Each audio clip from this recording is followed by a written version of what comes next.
विकास अगर करना है, सरकार ये कहती है कि यूपी अब ग्रोथ इंजन बन चुका है, शिक्षा का बहुत बड़ा योगदान इसमें है और सबसे बड़ा योगदान आप कह लीजिए तो गलत नहीं होगा। सीधे पूर्वांचल का रुख कर लेते हैं। राजेंद्र वहां से आपको बताएंगे कि शिक्षा के क्षेत्र में क्या बड़े ऐलान 2022 के बजट में किए गए और क्या अब आगे उम्मीद यहाँ के लोगों को है। जी राजेंद्र। दीपा, बिल्कुल। सबसे पहले तो 2022-23 के बजट में जो ऐलान किए गए शिक्षा को लेकर पूर्वांचल में, वो अपने दर्शकों को बता देते हैं। बेसिक शिक्षा में स्कूल चलो अभियान के तहत 2 करोड़ नामांकन कराने का लक्ष्य रखा गया पिछले साल के बजट में, जो अभी भी प्रभावी है, अभी भी चल रहा है। कक्षा 1 से 8 तक मुफ्त यूनिफॉर्म, स्वेटर, बैग, जूते, मोजे की धनराशि खाते में पहुंचाने की व्यवस्था की जाएगी, ऐसा प्रावधान किया गया था।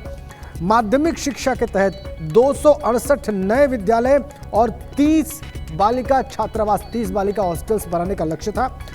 इसके अलावा माध्यमिक शिक्षा के ही तहत 3 नए सैनिक स्कूलों के संचालन का लक्ष्य था और संस्कृत शिक्षा को व्यवसाय से जोड़ने के लिए 324 करोड़ 41 लाख रुपए आवंटित किए गए थे।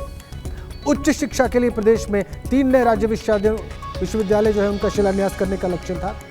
और संस्कृत शिक्षा के बारे में हम आपको बता रहे थे, 324 करोड़ 41 लाख रुपए इसके लिए। उच्च शिक्षा के लिए प्रदेश में 3 नए राज्य विश्वविद्यालयों का शिलान्यास करने का और प्रदेश में 75 नए राजकीय महाविद्यालयों के निर्माण में तेजी लाने का लक्ष्य था।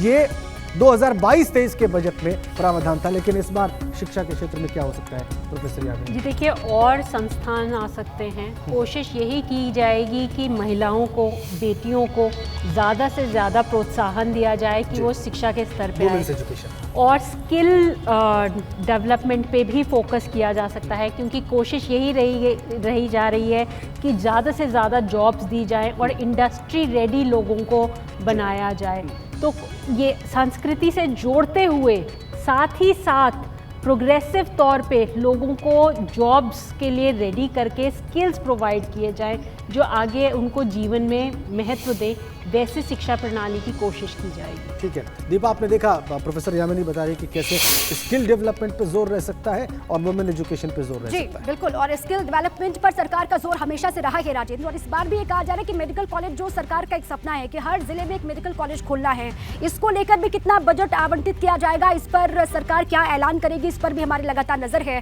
सीधे अनुभव शुक्ला का रुख कर लेते हैं, वो आपको विस्तार से बताएंगे। अनुभव। देखिए, बिल्कुल, सबसे पहले तो ये बता दें कि जो कैबिनेट की बैठक चल रही थी मुख्यमंत्री आवास पर, वो खत्म हो गई है, क्योंकि अब जो कैबिनेट मंत्री हैं वो अब यहाँ पहुँचना शुरू हो गए। अनिल राजभर श्रम मंत्री हैं, वो अभी पहुंचे यहाँ पर और यहीं पर 10:45 पर मुख्यमंत्री योगी आदित्यनाथ, ये जो मुख्य भवन है उसका जो मुख्य द्वार है, इसी गेट से, गेट नंबर 1 से भीतर जाएंगे। उनके साथ वित्त मंत्री सुरेश खन्ना भी होंगे। उनके हाथ में वो टैबलेट होगा जिसमें हम कहें कि प्रदेश का जो विकास का बजट जिसको कह रहे हैं वो होगा। ओम प्रकाश राजभर जरूर आ गए हैं, इनसे जरूर बात करेंगे। राजभर जी, आज तो बजट आ रहा है, सरकार कह रही अब तक का सबसे बड़ा बजट है। ये तो हर बार सबसे बड़ा बजट आता है, ये कोई नई बात थोड़ा है। तो ये तो 7 लाख करोड़ तक का बजट, करोड़ तमाम योजनाएं हैं। ये अनवरत प्रक्रिया है। हर साल जो भी सरकार आती है हर साल अपना बजट पेश करती है और आबादी बढ़ती जा रही है, आवश्यकता बढ़ती जा रही है, उस हिसाब से बजट बढ़ता है। आपको है बजट से कुछ फायदा होगा? योगी जो है बजट आने से पहले ही ट्वीट करके आरोप लगा दे रहे हैं। अखिलेश यादव ने कहा कि यूपी में काबा कुछ नहीं है, उस स्टाइल में ट्वीट। उनका काम है विरोध करना, विपक्ष में है तो विपक्ष का काम है सिर्फ विरोध करना और कुछ तो है नहीं। जब सत्ता में वो भी तो उनका भारी भरकम बजट उनका भी आ रहा था। विपक्ष में बीजेपी थी तो ये भी उस समय कह रहे थे कि एकदम ये झूठ का पुलिंदा है, यही न खेल होता है। करेंगे बजट का 7 लाख करोड़ का बजट है। $1 ट्रिलियन इकोनॉमी बनेगा यूपी। बने भैया, नौजवानों को रोजगार मिले, सबको शिक्षा मिले, स्वास्थ्य मिले, घरेलू बिजली का बिल माफ करें, यही ना सबकी लड़ाई। आपने सुझाव दिया, इधर तो करीबी आपकी बड़ी है, कुछ सुझाव? चापी चापा होगा ना। अच्छा, आपने कुछ सुझाव नहीं दिया, बजट में क्या रखा? अरे आवे बजट तब ना, सुझाव क्या देंगे? अच्छा, तो लग रहा है कि है सरकार जो कह रही हो। सरकार कह रही बहुत बड़ा बजट है। हाँ, बजट तो होगा ही। विकास का बजट बता रहे नहीं, देखिए जैसे जैसे आबादी बढ़ती जाएगी और आवश्यकता बढ़ती जाएगी तो बजट बढ़ते जाएंगे। तो क्या लग रहा है किन चीजों को जरूर शामिल करना चाहिए बजट? देखिए, एक समान, अनिवार्य और फ्री शिक्षा, अमीरों के कर्जे माफ हो रहे हैं तो घरेलू बिजली का बिल भी माफ होना चाहिए, किसानों के कर्जे माफ होने चाहिए। इन सब चीज़ों की जो जनता से जुड़ी हुई चीज़ें हैं, इन चीज़ों को लाना चाहिए।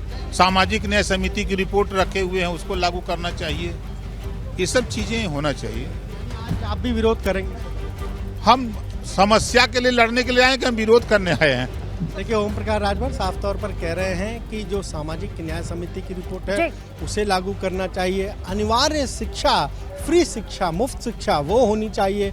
जो घरेलू बिजली बिल है, जो लगातार वो मांग करते रहे हैं, कह रहे हैं उसे माफ बिल्कुल करना ठीक है अनुभव। और ये ये कह रहे हैं ओम प्रकाश राजभर कि जो बेरोजगार है उनको रोजगार मिले, क्योंकि रोजगार का वादा तो हर बार किया जाता है लेकिन रोजगार मिलता नहीं है। और साथ ही एक समान शिक्षा सभी को मिले, जो कि सबका अधिकार है, इस पर भी वो जोर दे रहे हैं। और बाकी हर किसी को राहत सरकार पहुंचाए, इस पर सरकार का फोकस होना ही चाहिए, ये ओम प्रकाश राजभर कह रहे हैं।